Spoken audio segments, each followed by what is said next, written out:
Hi guys, I'm Rotary Swing instructor Clay Ballard, and today we're going to talk about swing plane. So I've gotten a few questions on this. What's the correct swing plane? How can I measure this on camera? Is it on the club? Is it through the elbow?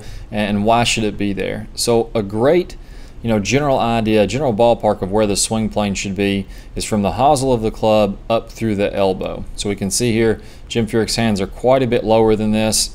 He's really not going to be touching any part of this plane, almost any part of his swing other than impact. We can see he goes inside, he goes straight up, he loops it back around, but watch where he gets through impact, and as he's hitting this ball, right on plane, and that's the elbow plane there. And that has to happen in order to hit a good shot, because that's how your club is designed. So this is pretty nice and level with the ground now.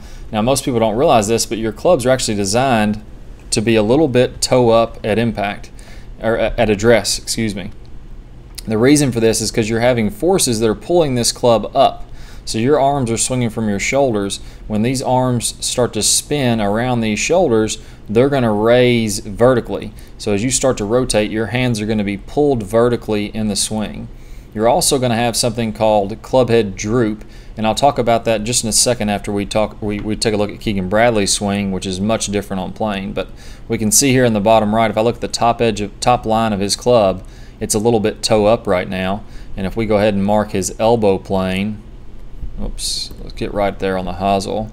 If I go ahead and mark his elbow plane, he's going to be a little bit different than Jim Furyk. He's pretty flat, gets a little bit steeper on the way back, but closer to where you would want to be. And as he comes back down, we're going to see, all right, he's right back on that plane also at impact, maybe just a hair below it. So it does depend on your camera angle. If your camera's not perfectly on line, basically you want your camera to be shooting through the hands or through the swing plane into the target, and about that same height when you're videotaping if you want to get this perfect. But it's a great general idea of saying, okay, that's pretty much parallel with it. That's a pretty good representation of where he needs to be. So this club now is level with the ground instead of being toe up, and it was a flush shot. Now let's take a look at a golf club and talk about droop. Alright, so there's a couple forces that are playing on this golf club as we're swinging. Now I've marked the sweet spot, which is basically the center of gravity in the head with this yellow star. And what's going to happen is your hands are attached to the club here at the top up at the grip. And as you swing this club around in a circle, your hands are going to want to fight to get in alignment with the center of gravity of the head, or this attachment point is going to want to fight to get in alignment with the center of gravity of the head. And the reason for this is because you got all this weight of the toe out here. That means that this toe is going to actually be pulled down toward the ground as this club swings faster, and the hands are going to want to be pulled up a little bit as this club swings faster. Now droop is the angle of the shaft in relationship to this. So if I can take, I'll draw a red line here down the club, down the shaft. Now as I pull faster, or I swing faster and faster, this shaft is going to bend until the hands are in alignment with the sweet spot. So now my hands, this club's going to be bending, and my hands where I'm holding onto the club is going to be in alignment with this green line, or pointing straight toward the sweet spot. And again, that's going to make the toe drop down a little bit, flatten the lie of your club. It's going to make your hands want to be pulled upward just slightly. So those are the force that's being played on the club that can make the hands raise, the toe drop, and also accounts for the reason that we use an elbow plane to measure swing plane as opposed to just the shaft plane at address, because it won't be the same at impact. Alright, so let's take a look at one of my favorite swings. This is Tiger from back in 2007, 2008, somewhere around in there. Now we'll go ahead and mark this elbow plane again, and let's watch how well on plane he is. He just does a great job of keeping this club on plane the whole way. Just like we saw with Trevor Immelman, this club is tracking perfectly on plane. As he goes to the top, it's on plane. As he starts down, it's on plane. It's really good. So it gets a little bit under here. Not a big deal. He's very, very close to where he needs to be on this. And again, this is just a rough estimate. The camera has to be perfect for this exactly to line up. Now one thing I want you to notice here, we talked about club head droop, and you can see that here. So if we look at the bottom of this line, this is pretty much in line with the bottom of the shaft here, and then his hands are a little below this. So this club is actually tilting a little bit.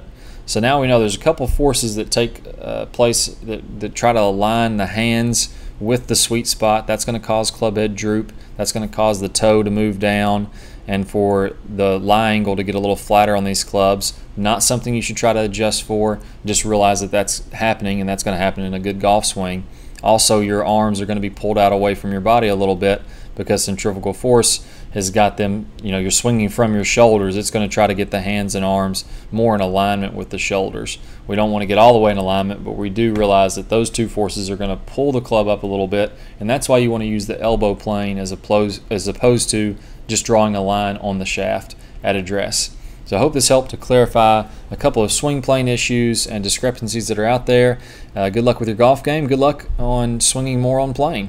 So if you're joining us on YouTube and you'd like to start swinging more on plane, I'm going to attach a preview in this video of the trace the plane line drill. That's going to show you how to start swinging down on plane as opposed to being stuck and from the inside. I'm going to attach the first minute or so of this video, and then I'm going to put a link in the bottom right where you can watch that full video absolutely for free when you sign up for your free membership. So good luck to you guys. Let's go ahead and watch the first part of this video, usually only available to premium members.